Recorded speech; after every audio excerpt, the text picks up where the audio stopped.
I guarantee you 2026 will be the most fantastic year of your life, because the most unknown secret of the universe is that you are guaranteed to win everything if you try your best. People always talk about if you try your best, it's okay to fail. It doesn't matter if you fail, if you tried your best. And they don't talk about the real secret of the universe. The real secret of the universe is this: if you try your best, you never fail. If you're strong, if your mind is sharp, if you're dedicating yourself, if you're focused, you're going to get rich. Is it going to happen today? No. Tomorrow? Probably not. Eventually? 100%. If you are prepared to try, if you are prepared to dedicate yourself, if you do want to learn, then the position you find yourself in, which is less than favorable financially, is guaranteed to be temporary. The universe is the most fair force on the planet. Absolutely everything you deserve in this world is given to you. You deserve exactly what you've got. And if you want more, you have to work, you have to earn it, and it will be given to you. Believe in the work and stop being concerned about when it's going to come. Instead, be concerned about what work you can do today. There's no such thing as easy money. There's money you can work for. I can show you where the gold mine is and I can give you a pickaxe, but you have to dig. If you're not going to dig, don't go. Stay at the top and never have a chance of finding gold. Believe that one day gold's going to just fall on your lap. You're going to find it by accident. By next year, I'll be rich. I don't have to work. It's just going to happen. Let's see, shall we? Or you can get rid of your childish, infantile dreams. Pick up a fucking axe. Prepared to do whatever it takes. Choice is yours. I can't give you easy answers. I only have the hard answers. And the hard answer is for you to knuckle down, stop fucking praying for an economic miracle, get your fucking act together, and start working all day, every day, until you finally have enough for you to no longer have to be forced to live an experience you don't enjoy anymore. And we're going to talk again in exactly a year from now to see what you've achieved. People message us, oh, I've had a hard year. What do you want us to feel sorry for you? We don't feel sorry for you. You had opportunities. All of us are given the same opportunities. View the world this way. Everybody is given the same amount of chances all of the time. And the people who are very successful are people who act on those chances. People who are prepared.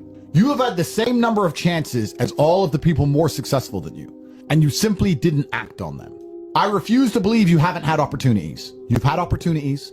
You could have paid more attention. You could have worked harder. Could have had sheer indefatigability to make sure when an opportunity was identified that it was wrung of every single piece of value. You could grab it like a wet rag and squeeze every single piece of value out of the negative or positive circumstance you found yourself in.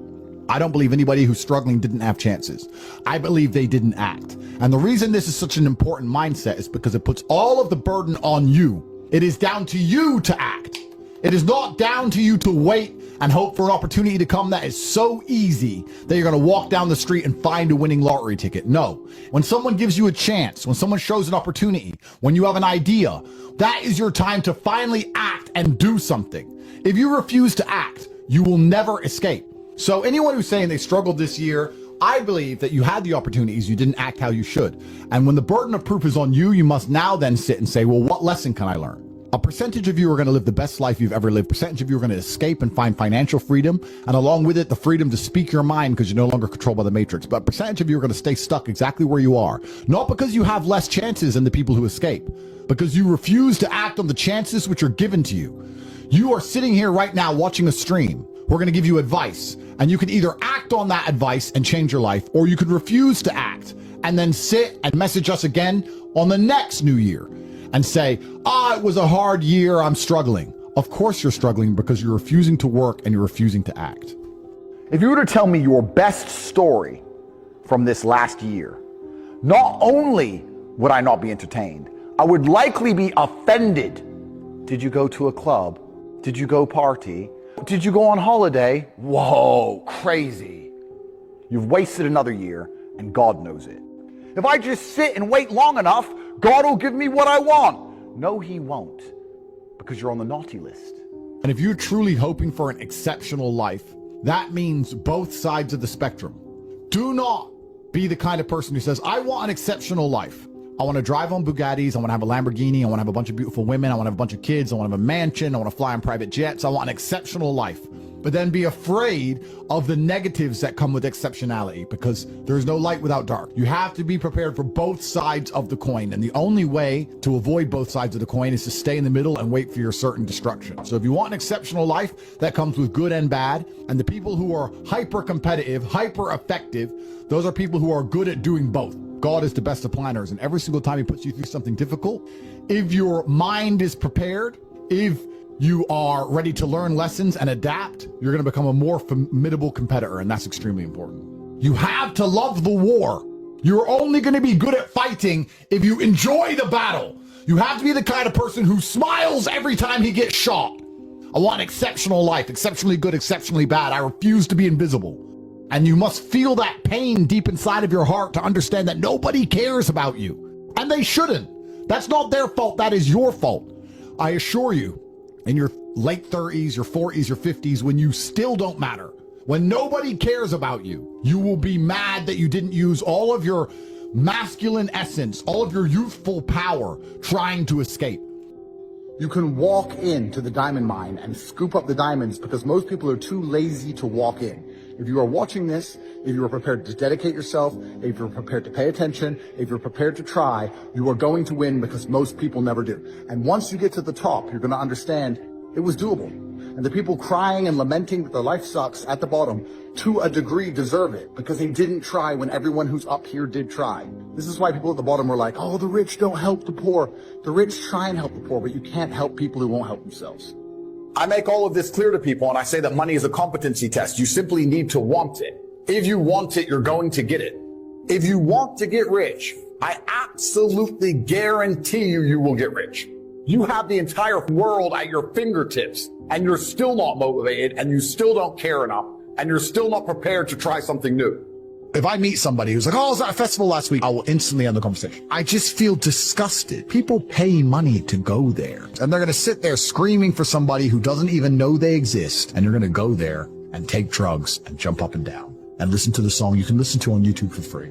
So look at these people screaming, jumping up and down, looking at an artist they've already heard the song from 50,000 times, idolizing this person like they're Jesus, and they can't even pay their own bills.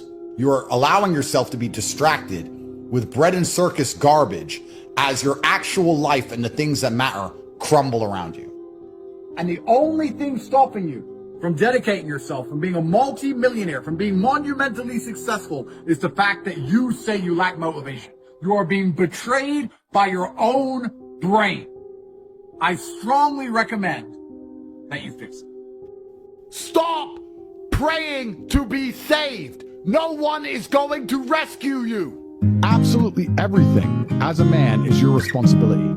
It's your responsibility to become your best and brightest version of yourself. And you're not going to do that simply by talking it into existence. You need to go out there and do things which are genuinely difficult, genuinely stressful, so you can become the man you want to be. You have to wake up and go, you know what?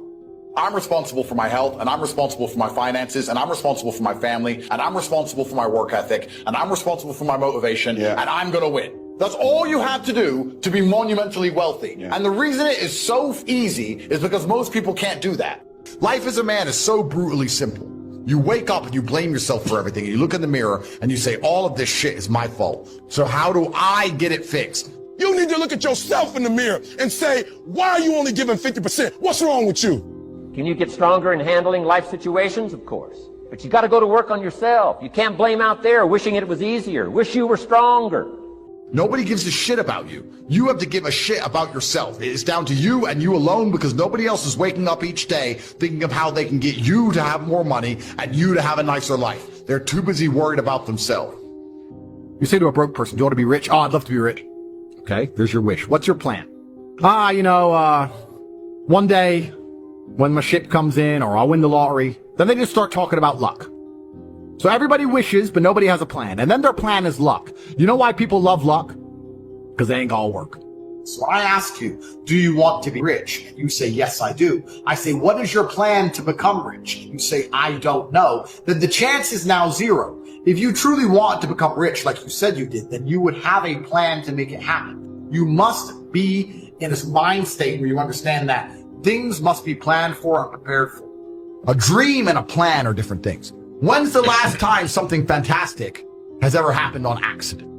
Losers, beta males, if I ever am unfortunate enough to interact with these people, they will sit and say, you have all those things and you're more important than me and you're more well known than me yet, but I'm happy. I don't give a fuck. History books were never written about the happiest man.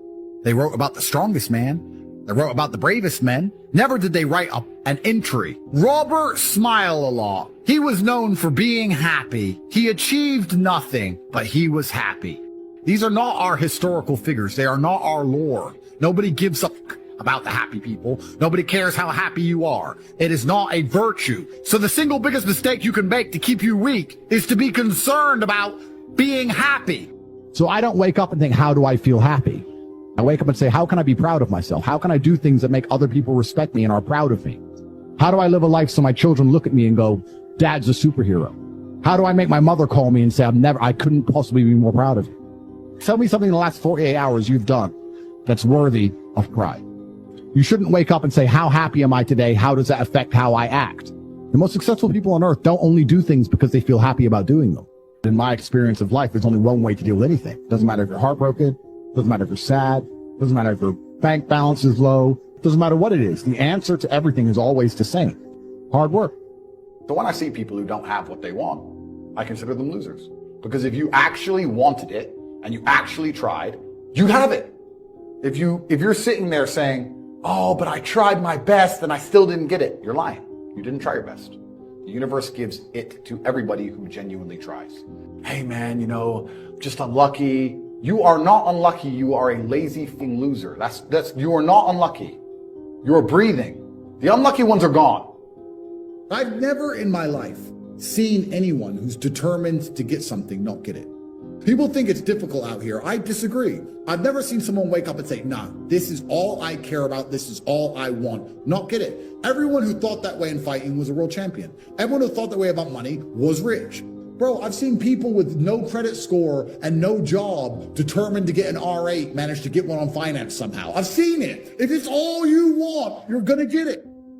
You haven't worked on anything. You haven't dedicated yourself to anything. Why? You ain't found the time to go to the gym. Why? I just don't feel like it. Well, you're a piece of shit. It's ungrateful to the universe. It's ungrateful to God himself to waste what he gives you. What makes God like you? God likes you when you try. There's nothing that's going to piss God off more than wasting what he fucking gives you. God gave you a consciousness. He gave you a body. He gave you a mind, and you're not even fucking using it. You're not using it to be the best version of yourself. You're not using it to get as rich and powerful as possible. You're not using it to protect those you love. You're not using it for anything. And you expect God to make you lucky? You make your own luck by dedicating yourself to the universe. You'd be amazed how if you just do work, how amazing things happen. When I was broke, I thought that the world was broke. And then I got rich and realized that I was completely and utterly wrong. I saw my parents struggle to pay the bills, and I saw my friends struggle to pay the bills, and I saw everyone around me unable to eat, and then I saw certain people with $500,000 cars, and I understood there must be a different version of reality. There has to be a different world. This world I'm in, everyone's poor, this is garbage. That world, I can see people are living a reality that I can't even fathom. I couldn't even imagine having $500,000 for a car. There's so much money. It's everywhere. If I go to try and buy a plane or a jet, they're always sold out. You can't get this stuff. There is so much money out there. Once you get to a certain echelon, you realize there's money fucking everywhere. So there's plenty of money in the world. People with no money are just not very good at taking it. So you need to start paying attention. They want to live all the different versions. We only live once. They want to try all the different versions of reality. Your primary reason to get rich shouldn't be to get stuff. It should be to take care of the people you love and to experience a new version of life. For the same reason you want to go traveling and try some new food. Try a new life where you're not fucking broke. You don't have motivation to change the game before you expire. Do you have any idea how great it feels to wake up rich? It's a great feeling. You know, the first time you do anything, you're going to suck at it. And that's where most people quit. But if you continue to try it over and over again, you will get better. That's the guarantee. Every time you try something repeatedly, you get better at it. Guaranteed. So when you know that, how can you struggle to find the motivation or the discipline to try at something because you know for a fact you're going to get better? If you train you're gonna get stronger. If you wanna learn how to make money, you dedicate yourself, you keep doing what you're supposed to do, and you'll get better at making money. Repeat, repeat, repeat. Get paid, get paid, get paid. It is a guarantee that if you continue to try something, you'll improve. So imagine how short-sighted you must be to understand that guaranteed results come from applied effort and still not find the gumption to apply it. The universe has promised you endless riches. The universe itself is promising you everything you have ever desired if you continue to try. If you still can't force yourself to try, then you deserve to lose. That is why it is so important that you never quit, that you never give up, that you put 100% effort into everything and you see it through to the end. Promise yourself you'll read the books until your skills change. You'll go to seminars until you get a handle on it. You'll listen to it until it makes sense. You'll practice it until you develop the skill. Never give up until, however long that is. Step by step, piece by piece, go for it. Don't miss the chance to grow. It's not over until the wind bows to you. It's not over at humiliation. It's not done at heartbreak. It's not finished at bankruptcy. The race is not decided at exhaustion. It is decided at obsession. And I need you to understand that victory delayed is still alive. Hope tested is still breathing. And a comeback begun is already dangerous. Don't let the enemy fool you into thinking a pause was a coffin. It was a crouch, a spring, a bow being pulled back before the arrow deletes resistance. Because you don't fight for applause. You fight for dominion. You don't struggle to be seen. You struggle to be remembered. You don't grind to fit in the world. You grind to replace the world's expectations of you. Keep going. Even if it's ugly, keep fighting. Even if it's lonely, keep pushing. Even when it feels impossible. Because impossible has a breaking point and relentless doesn't. It's not over until you win. So act like someone who can't be finished. Speak like someone who can't be silenced. Walk like a man whose story refuses a tragic ending. You don't pray for the open door. You sprint until the door panics and opens itself. It's not over until you win, period. So fight again and again and again until the win has no choice but to be yours.